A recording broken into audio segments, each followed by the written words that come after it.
I mean, it of course begs the question how to then make this, as I said in the beginning, on an industrial scale, right? Like not everyone be able to, or it will not help if the only solution is to buy second hand, for example. I mean, it's just not going to work. Uh, in order to achieve industrial scale of recycling and truly environmentally feasible solutions, I mean, you told me off camera that you don't believe that the free market on its own anymore. I think at least you've been shifting your opinion, it sounded like, will be able to drive the changes needed to implement true sustainable initiatives. It would be amazing if you could expand on this realization, like why do you believe this, and what would we do about this? What kind of regulations, legislations are you looking for? Mm. Yeah, I mean, if you look at what have happened in other industries and why they became more sustainable, let's take the car industry, for example. In California, they were making a lot of passing a lot of laws around combustion cars and in order to promote electrical vehicles. I think they started already back in 2000, 2005, and so forth. And they're very, very clear about that we are phasing out the combustion fueled cars. That made it possible for a company like Tesla to be founded back then, and also starting building those electrical vehicles. And the public knew, okay, I better buy an electrical vehicle. We have a problem with CO2 and so forth.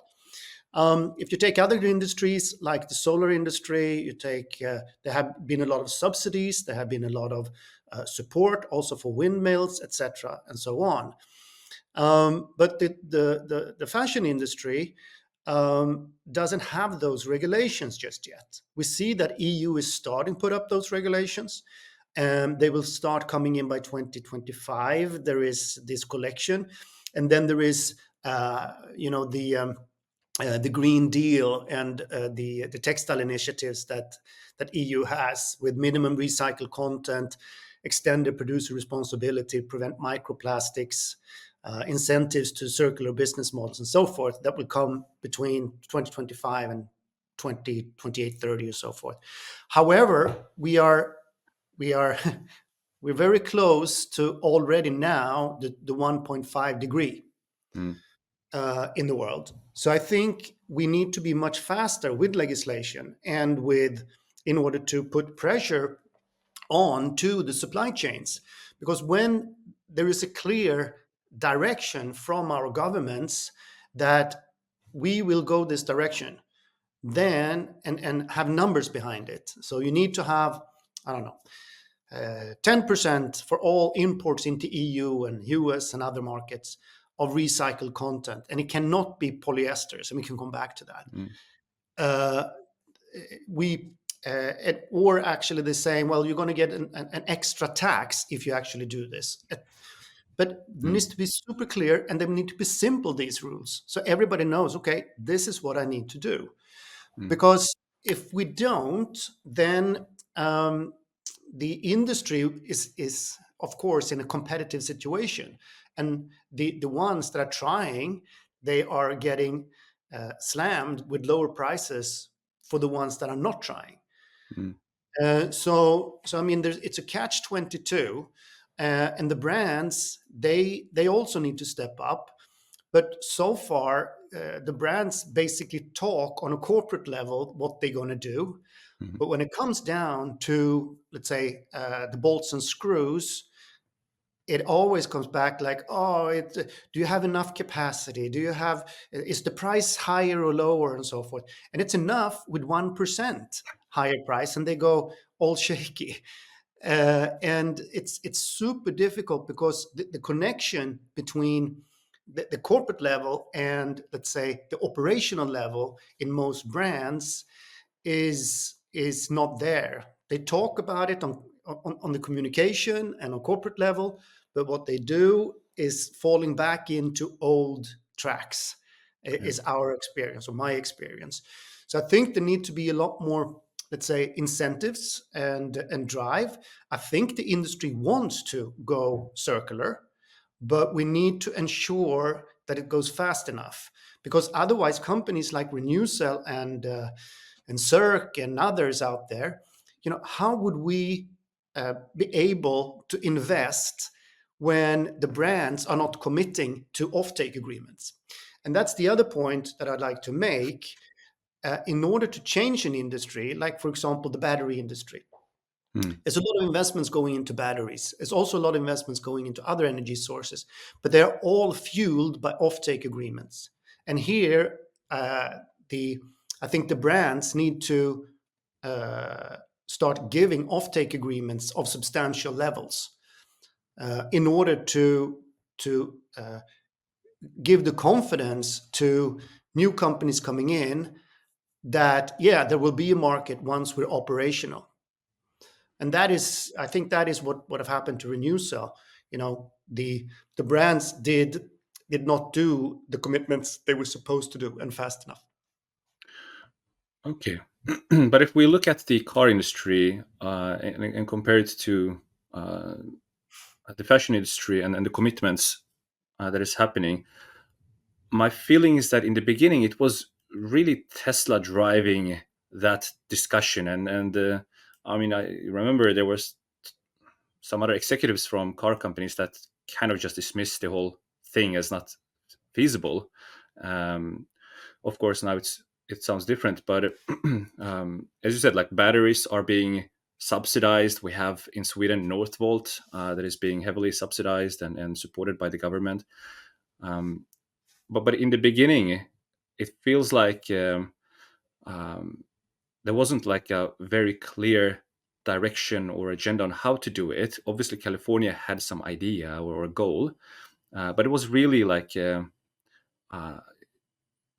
I don't think it was necessarily a commitment by the car manufacturers that drove this change initially. It kind of became like a disruptive thing from below with Tesla Mm.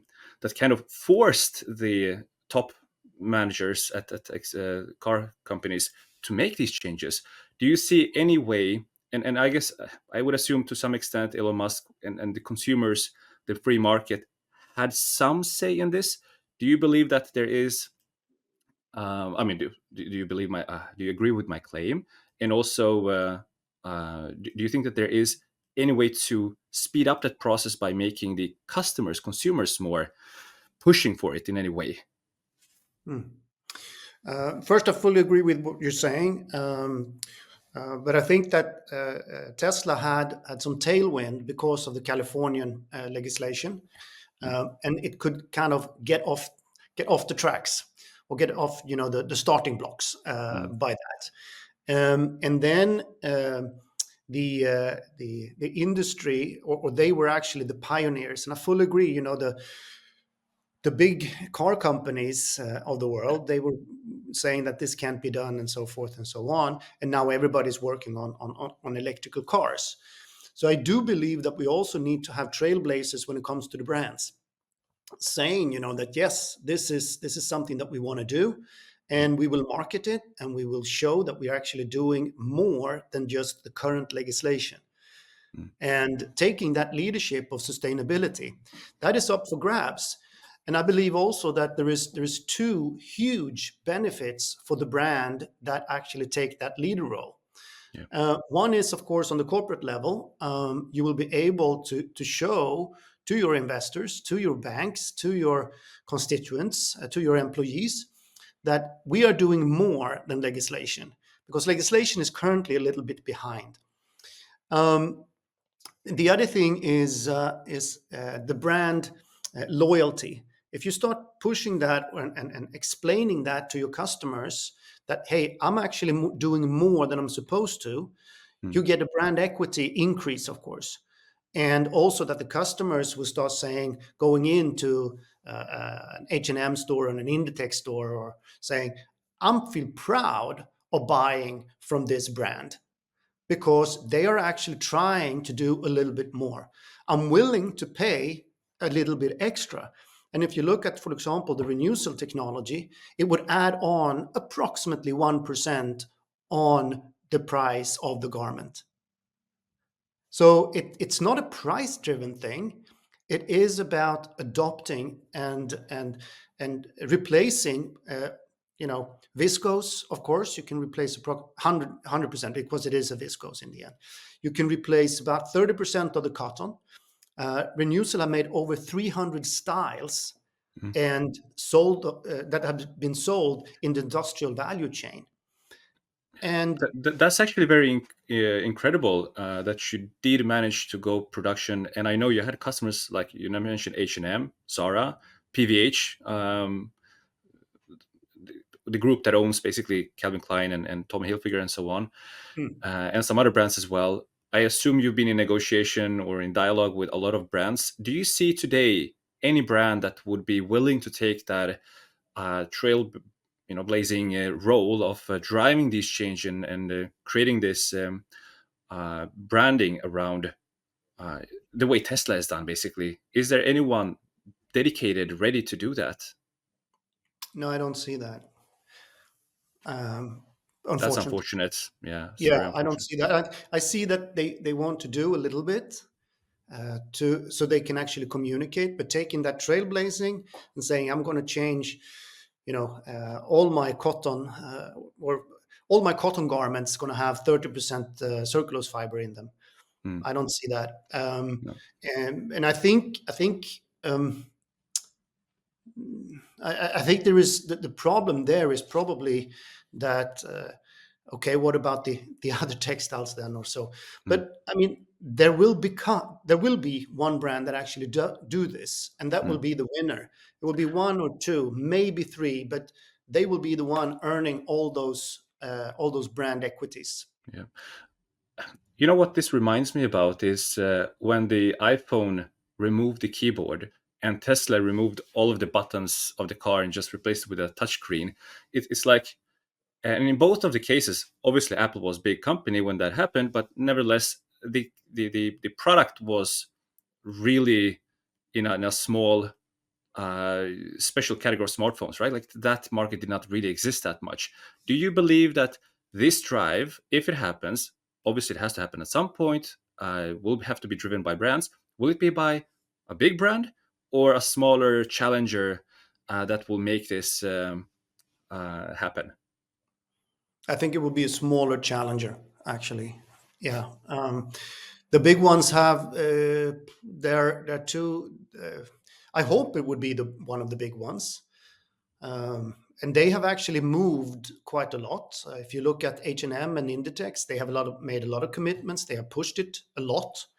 H&M have made a lot of investments into companies like Renewcell. Mm. Um, but in the end, I mean, they are so big organizations, so the inertia might be the thing that actually slows them down. So you probably need to have somebody that's a little more uh, flexible and Nimble. fast, nibble. Yeah, exactly. That actually will take on this. That is what what I see and believe. Great.